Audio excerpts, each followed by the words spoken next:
juga jatuh cinta tapi bukan pada saudara, ini paling nyesek.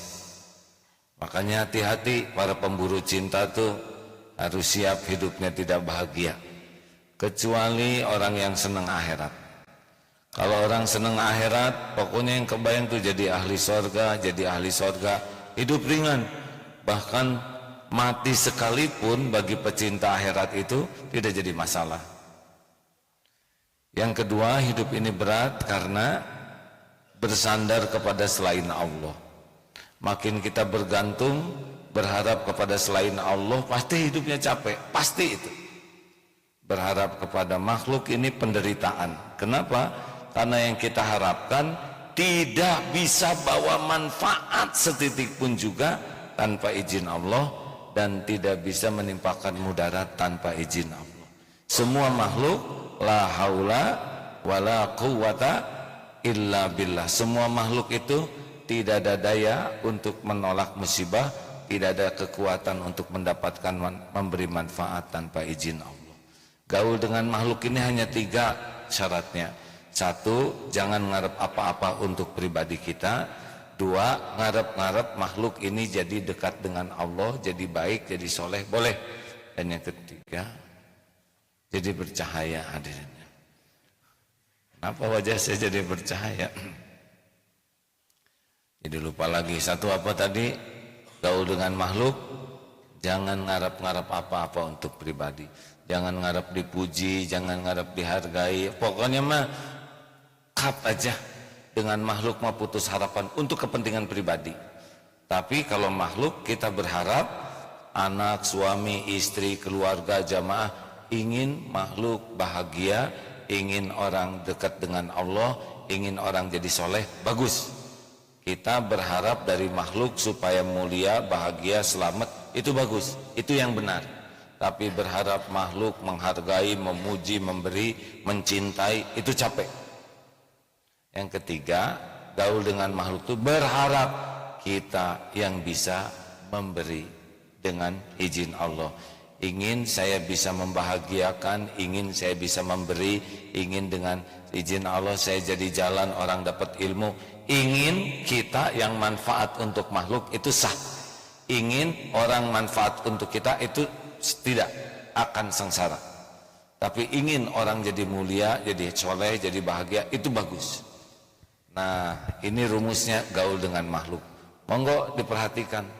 Orang-orang yang ingin di-nya kepada makhluk pasti sengsara. Ingin diberi, ingin dihargai, ingin dicintai, ingin dikagumi, ingin dibalas budii, ingin diterima kasih. Ingin di dari makhluk nyesek, tapi di-nya dari Allah bahagia. Ingin dicintai Allah, ingin dipuji Allah, ingin diridhoi Allah. Kalau ke makhluk itu ingin memberi, ingin menyayangi, ingin menghormati. Dari kita jangan di dari makhluk, tapi di dari Allah. Baik, itu rumus dasar yang sudah pernah dibahas sebelumnya. Kali ini karena saya sering melihat yang berwudu, ya, berwudu itu kerannya dibuka besar sehingga dia sendiri takut kena air.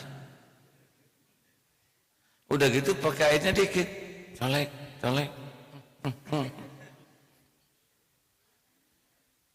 Kakinya juga gitu. Nah hadirin, saya khawatir air yang terbuang segitu banyaknya itu tidak jadi kebaikan bagi kita. Inilah dalil tentang israf, berlebihan, ya. Silakan Ustaz. Surat Al-A'raf ayat 31. Surat Al-A'raf ayat 31. A'udzu billahi minasy syaithanir rajim. Bismillahirrahmanirrahim. Ya bani Adam khudhu zinatakum 'inda kulli masjid. خذوا زينتكم عند كل مسجد وكلوا واشربوا ولا تسرفوا إنه لا يحب المسرفين.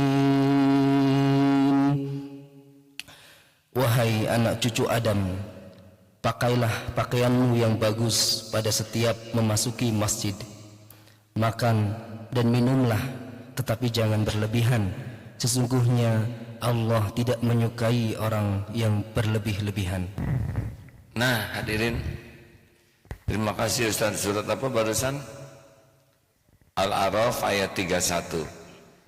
Kalau punya baju bagus dan sempat ganti, pakailah yang terbaik ke masjid. Orang ke gereja aja pada dandan, benar? Ke masjid jelas dalilnya. Kecuali yang tidak ada lagi dan tidak sempat. Yang kedua, kita tahu bahwa Allah tidak menyukai orang berlebihan dalam makan minum. Makanya buka itu bukan balas dendam. Justru buka itu adalah melatih supaya perut kita jadi lebih sehat. Sesudah 11 bulan ngegiling tiada henti, sekarang siang diistirahatkan, maka kurma juga sudah cukup, kurmanya saja, tidak perlu dengan bijinya. Ya, ini berlebihan. Maksud saya jangan kebanyakan, 3 cukup. Kalau ada lebihnya kasihkan ke yang lain. Bagusnya buka itu tidak usah segala ditelan pada waktu buka, secukupnya supaya kita bisa membatalkan, ada energi, perut juga mulai bekerja lagi, lalu sholat maghrib, baru sesudah itu makan. Ya, itu lebih bagus ya, supaya kenyangnya tidak merusak ibadah kita. Karena kalau sudah terlalu kenyang maghrib, misalkan pembukanya korma, terus bala-bala, sesudah itu pisang goreng dan kolak, kemudian ada jus dan bakakak, nanti saudara getihnya itu, darahnya itu berkumpul di sekitar lambung. Itulah bawaan kenapa taraweh kita sering gak kuat ya, karena kurang darah di sini, ngumpul di sini. Ini ilmiah mungkin ya. Halo, kenapa taraweh itu? Karena ini ya. Ada yang rukunnya juga begini hadirin. Minum, makan tidak boleh berlebihan. Kendalikan diri, bukan balas dendam. Sepakat hadirin? Lebih mengerikan lagi orang yang ke undangan. Saya suka sedih lihat di undangan tuh. Seperti yang belum pernah berjumpa dengan makanan sebanyak itu. Segala diambil. Dan tidak habis. Lalu disimpan di kolong. Mungkin tuan rumah tidak tahu, panitia tidak tahu, tapi Allah tahu. Mubazir. Dan saya mah niatnya buat kucing, bohong. Saudara saja kebanyakan. Tenang hadirin, ke undangan tuh. Makanya bagus kalau di undangan tuh ditulis, lebih baik nambah daripada bersisa. Bagus. Awas loh, yang ngasih amplopnya kecil. Oh ya nggak boleh, itu zalim ya. Hadirin, jangan sampai kita bersisa. Tidak ada yang lihat, tapi Allah pasti lihat. Dan kita tidak disukai Allah. Sudah ambil secukupnya, tidak usah mak. Orang yang baik itu yang secukupnya saja. Tidak perlu kenyang. Yang penting ada tenaga untuk ibadah. Itu prinsip makan. Jangan suka memanjakan lidah. Nih lidah tuh cuma makan tuh cuma segini. Lewat segini udah hilang rasanya. Benar? Jadi makanan yang mahal, steak, tahu steak? Steak golf itu ada, itu steak apa bacanya, telah bahasa Inggris teh. Yang daging itu dimakan, katanya dagingnya dipijit-pijit dulu sapinya ya, disenyumin tiap pagi supaya sapinya bahagia dan daging. Mau apa? Enaknya segini. Tidak usah centil oleh makanan. Kita banyak makan, hanya banyak susah nanti. Secukupnya saja. Minum juga secukupnya. Oh, kalau minum harus cukup. Biasanya kita kurang minum ya. Karena tubuh ini 70% air. Jadi harus secukupnya. Pakai sampo atau pakai odol. Jangan niru yang di iklan. Iklan tuh dipanjang-panjangin tuh supaya cepat habis. Ya kan? Konsolodot begitu. Kebuang secukupnya. Sampo kepalanya segini-gini ya, terutama yang gundul, udah secukupnya. Penggunaan air ini serius hadirin ya. Wudu, mandi, ke toilet secukupnya. Walaupun banyak air, tetap dihisab, dihitung oleh Allah. Mana yang kepakai, mana yang terbuang. Buka secukupnya segede kelingking. Kemarin saya lihat ada seorang pemuda yang betul-betul mengukur sekali airnya tuh. Ini benar. Dia takut dengan hisab. Secukupnya enak itu ya.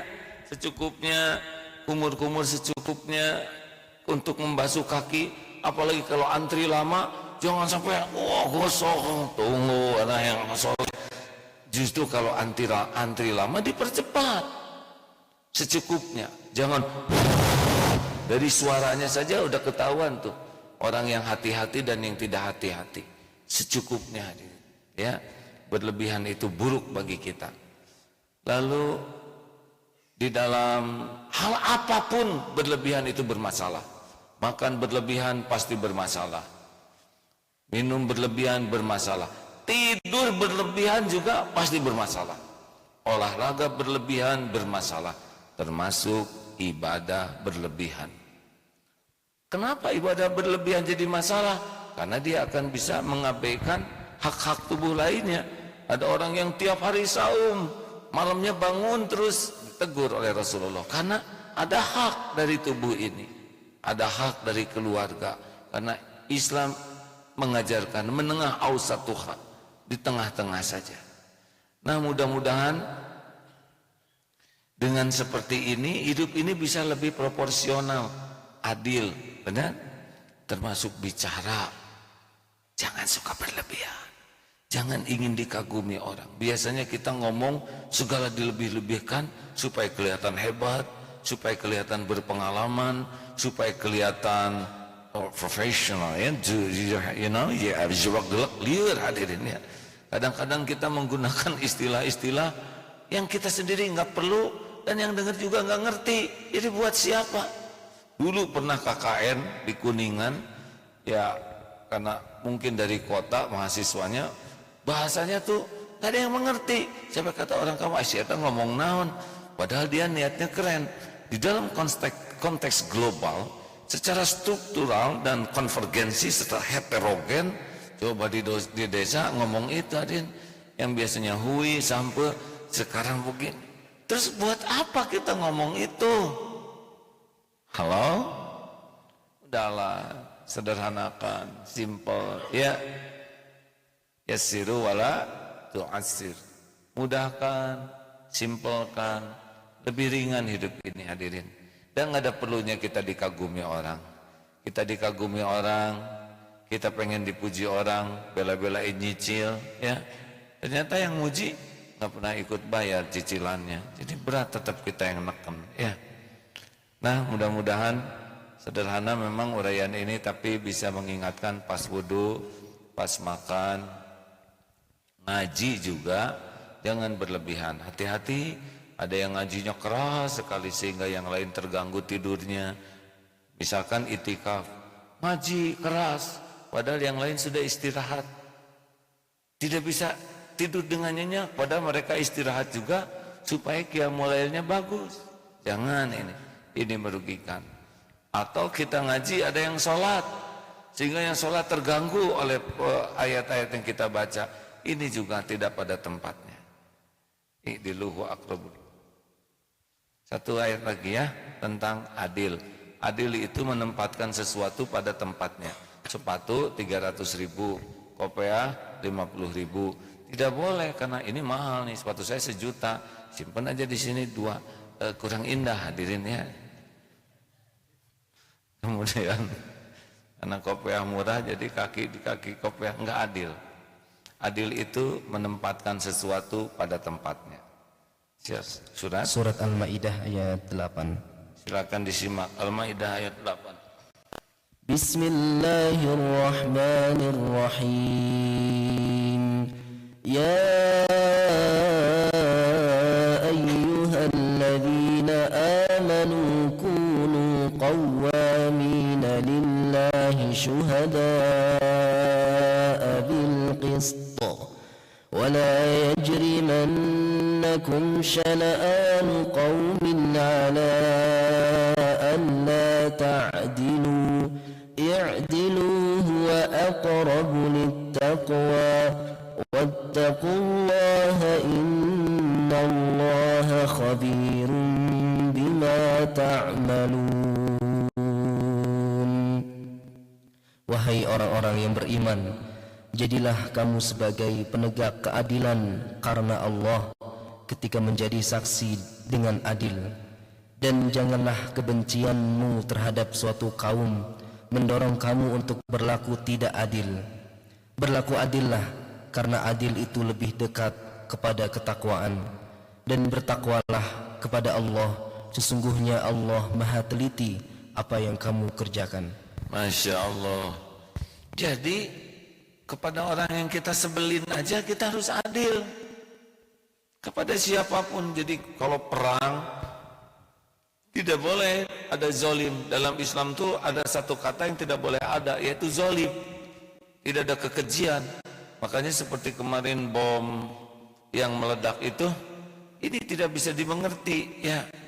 Untuk siapa, untuk apa? Di sana sedang ada mau persiapan pawai obor menyambut Ramadan. Sangat tidak bisa dipahami. Islam itu tidak pernah ketemu dengan kezoliman.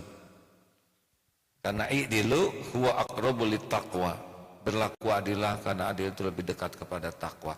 Nah, adil ini kata kuncinya sederhana, menempatkan sesuatu pada tempatnya. Kalau menempatkan sesuatu tidak pada tempatnya disebut zolim. Nah, kezoliman apa yang paling besar? Inna syirka la zulmun azim.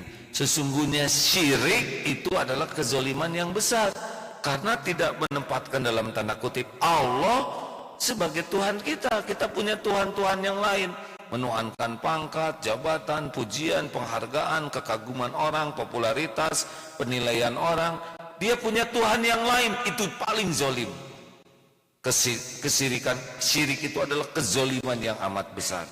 Tapi kita sudah sering zolim, kecil-kecilan sering. Contohnya makan permen, masuk permen ke sini adil ya, kalau ke sini nggak adil, sini adil, tapi bungkusnya lempar, jatuh, kecil.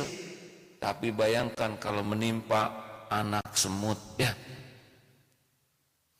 Saudara aja ketimpa genteng benjol ya. Ini terlalu jauh hadirin ya. Tapi itu sudah ngotorin, nambah kotor, tidak pada tempatnya, nambah kerjaan yang nyapu, menghilangkan keindahan. Maka orang yang suka buang sampah sembarangan itu adalah termasuk orang yang zolim. Saya juga heran, SD 6 tahun, SMP 3 tahun kalau naik ya, SMA 3 tahun, 12 tahun kuliah 5 tahun, 17 tahun. Berapa banyak tuh sarjana yang belum bisa nyimpen sampah pada tempatnya, lempar. Ini jadi saksi nih ya, ribuan mahasiswa ada di sekitar sini, parkir motor seenaknya betul. Ada jelas garis putih itu adalah garis yang dilarang. Ini miring, menceng di depan. Aduh, gimana hidup seperti ini? Kuliah tuh belajar apa aja? Tidak boleh emosi, tenang ya. Hadirin sekalian, ya saya jengkel. Saya nggak ngerti gitu, apa yang ada dalam otaknya. Ada yang salah sistem pendidikan kita tuh. Kenapa 17 tahun belajar, nyimpen sampah aja nggak sanggup pada tempatnya? Kenapa sekolah tinggi-tinggi parkir aja nggak bisa? Nah, ini Ramadan ya, salah satu yang membatalkan pahala adalah marah-marah. Suka kehel hadirin. Udah jalan sempit, parkir sembarangan. Harusnya yang punya jualan-jualan mengingatkan, karena kalau macet, coba ya, ada yang sempat parkir di sana, mobil macet, mau sekolah macet, mau kerja macet, dan dia tenang saja. Berapa banyak itu kutukan orang kepada yang punya mobil ini. Bisa jadi itu dia mencret, dia kali gata, dililit hutang, karena dia parkir sembarangan dan menyebabkan macet. Saya tidak menganjurkan doa jelek ya, tapi kita tidak bisa nahan dari sekian banyak orang yang keluar celetukan-celetukan, sing atel, sing kali gata, mejen dan sebagainya. Bisa banyak petaka yang menimpa kita merokok. Kira-kira rokok adil tidak? Jawab hadirin. Paru-paru ini haknya adalah udara bersih. Sok sekarang saudara kenal pot sedot. Itu kan, terus apa bedanya rokok dengan kenal pot? Ini juga asap. Makanya yang punya pabrik rokok tuh enggak barokah tuh hidup. Dia kaya dengan menyiksa sebagian besar orang. Saya kalau melihat yang merokok tuh tidak dalam pandangan meremehkan, tidak, tapi pandangan korban, ya, korban dirinya sendiri. Karena dia tuh pengen berhenti dari rokok tuh, tapi kalau udah kejerat kan susah sekali, ya. Jadi kita tidak usah menghina, meremehkan, tapi bantu. Cing pahit gitu kalau ketemu. Naon sia maneh pahit-pahit. Jadi pahit, nah itu bagus. Untungnya juga, oh asapnya kesini dolim, keluar zolim. Makanya kan merokok membunuhmu, bunuh diri, bunuh orang, repot. Juga dibungkus rokok sudah tertera doa-doa mustajab. Merokok dapat menyebabkan kanker, serangan jantung, impoten, gangguan kehamilan dan janin. Ya Allah, saya siap menerima kanker di bagian mana saja di tubuh saya. Amin. Kenapa merem dia? Kenapa merem waktu menghembuskan? Itu teh amin artinya. Amin. Ya Allah, saya siap jantungan kapanpun juga. Amin. Ya selebihnya silakan aja baca sendiri. Makanya akhwat jangan mau punya suami perokok. Kenapa? Karena takdirnya sudah tertulis di bungkus rokok. Ya. Itu teh zolim ke diri dan ke orang, ke anak. Karena ada yang ngebeca hasilnya tak seberapa habis untuk rokok. Nauzubillah min dzalik. Sebungkus berapa? 20.000. Sebulan 600, setahun 7.200.000. Infak 2.000, ya. Emang agak tertekan sekarang tiap hari ini, ya. Tapi dari hasil pemantauan kemarin terkumpul 6 juta dari 2.000 jamaah, berarti kan 3.000 yang setara WC umum. Kurang ini hadirin, harusnya minimal 5.000 atau ya, tapi terserahlah. Tapi yang biasa ngerokok Jumatan 2.000 itu benar-benar zolim. Jumatan 2.000, sebulan 8.000 kali 12 96.000, merokok 7 juta. Ini zolim, ya. Dah, kurangin rokok, berhenti merokok, tingkatkan sedekah supaya tidak zolim. Hadirin, ayo kita mulai sekarang jangan pernah merugikan siapapun. Sepakat? Karena setiap kali kita zolim pasti kembali ke kita. Nggak bisa enggak. Misalkan kita zolim ke orang, anak kecil, kita hina, dia tidak bisa melawan. Allah lihat tidak? Lihat, pasti ada balasannya. Nanti dia lagi jalan-jalan, oleh Allah dideketin aja dengan Doberman. Dia memang tidak, orang yang dia zolimi tidak bisa melawan. Tapi kalau Allah mau membalas, semua makhluk milik Allah. Bisa saja lagi duduk di angkot, maling, dia enggak maling, salah tonjok, jebet gitu. Atau lagi jalan, genteng jatuh, beleduk kena kepala. Gampang. Pokoknya setiap kali zolim, pasti balik ke kita. Pasti balik, nggak bisa meleset, nggak akan meleset, karena Allah sudah menjanjikan in ahsantum li anfusikum wa in asatum falaha. Makanya siap-siap seperti yang dagang, ya, dikurangin timbangan, oh itu mah udah pasti petaka buat dia. Atau ngebohong pakai sumpah palsu, demi Allah ini memang nggak ada yang tahu, tapi kan Allah tahu dia bohong. Atau nyampur, ya, yang bagus dengan yang jelek dicampur, itu musibah semua tuh buat dia. Tidak ada yang bisa lepas, orang tidak bisa balas, orang tidak bisa tahu, tapi kan Allah tahu. Tadi disebutkan innallaha khabirum bima ta'malun. Allah maha teliti dengan apapun yang engkau kerjakan. Atau nyebar hoax, nggak ada yang tahu, Allah tahu. Semua orang yang terkena dosanya dipikul oleh penyebarnya. Udahlah, kita mau anti kezoliman. Sepakat? Pokoknya di mana kita ada, tidak ada orang yang teraniaya.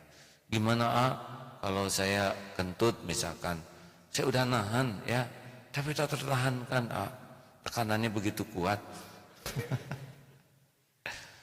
Ngaku kalau kita misalkan peletek ya, peletek si aman, cepet misalkan, dan mengganggu orang, kita nggak boleh nambah kezoliman.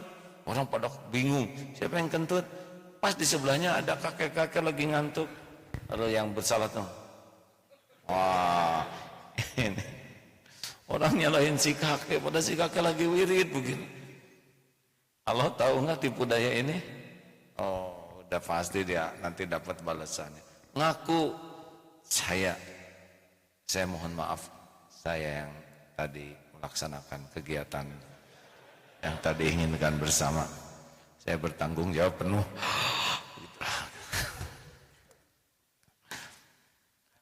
Jangan takut untuk ngaku ya.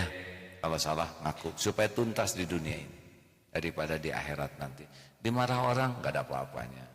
Dimurkai Allah, petaka dunia akhirat. Jujur aja. Ibu-ibu, akhwat, apakah mau punya suami jujur? Tuh, ya. Apakah siap kalau suaminya mengatakan yang sejujurnya? Nah, itulah masalah kita ya. Suka terjadi kekurang jelasan gitu ya. Ini di sedunia kalau ceramah membawa ini tuh, ibu-ibu, apakah mau punya suami jujur? Mau. Apakah ibu siap? Tidak ya, gitu. Jadi agak cepat berubahnya. Akhwat, ibu-ibu, halo. Kalau dikejar anjing mau bagaimana? Lari ya. Kalau ibu dan anjing lari cepetan mana? Nah, gitulah ya, jadi pelajaran bagi kita. Jangan jengkel kepada wanita. Ini kunci. Karena mereka itu punten ya, suka ngomong dulu baru mikir, gitulah ya. Tidak boleh sembarang ngomong ya. Dari dua pertanyaan barusan kan jelas. Kalau dikejar anjing bagaimana? Lari. Kalau ibu dan anjing cepetan mana? Anjing. Nah, jadi bicara dulu, baru mikir, baru bingung, baru ketawa sendiri, gitulah ya. Maaf ya, tuh mereka masih mikirin benar juga ya. Dan memang benar ya. Nah, kita sebagai lelaki ya harus sabarlah ya. Jangan zalim karena memang pada umumnya begitulah ya. Ini kan banyak yang baru datang ya. Jangan aneh, Pak, ini tambahan aja. Tempatkan sesuatu pada tempatnya. Beberapa wanita memang begitu. Pak, mau makan apa hari ini, dimasakin. Jangan repot-repot. Ayo, ini mau masak. Sok atuh masak opor ayam. Ayam teh mahal, Pak. Atuh yang gampang we karedok. Kapan Bapak teh mencret? Alah. Atuh buka warung lah, ka warteg yang gampang. Oh gitu ya. Berarti masakan mama enggak enak ya. Sing sabar, tenang. Tobat, ya Allah, astagfirullah. Saya terima ini buat dari kezoliman saya. Saya sering nyakitin orang. Apalagi nanti kalau udah nikah ke undangan, sing tenang. Jaga pandangan, Pak. Jaga pandangan. Iya, Bu, ini juga dijaga. Yang halal cuman saya. Selain saya tidak halal. Bapak tahu kan ilmunya? Siap. Kenapa Pak lihat perempuan itu terus? Hah? Nggak sengaja, Bu. Nggak sengaja, tapi sering. Ayo, emang dia sama saya cakepan mana, Pak? Cakepan mana? Atau cakepan ibu, bu ibu. Bohong. Nggak percaya dia, Pak. Jujur. Kalau jujur sih diam. Apa? Semuanya salah. Satu-satunya pilihan adalah tobatnya. Saya terima, ya Allah. Itu cocoknya dengan judulnya, hadirin. Nah, tempatkanlah. Sudah, jangan ketawa terus, Pak. Tidak boleh menetapkan wanita ya. Udah ketawanya. Jadi wanita itu dibuat dari tulang kering, tulang rusuk yang bengkok. Kalau dikerasin patah, kalau dibiarin tetap bengkok. Jadi diapain? Disabarin, didoain dan disolatin ya. Sholat tobat maksudnya. Maaf, akhwat, mau ngambek teh asa iya kata Ahwat ya maaf. Ini sekedar hiburan pagi saja, tempatkan segala sesuatu pada tempatnya ya. Sampah itu parkir, pokoknya terus jangan ada yang terugikan oleh kita.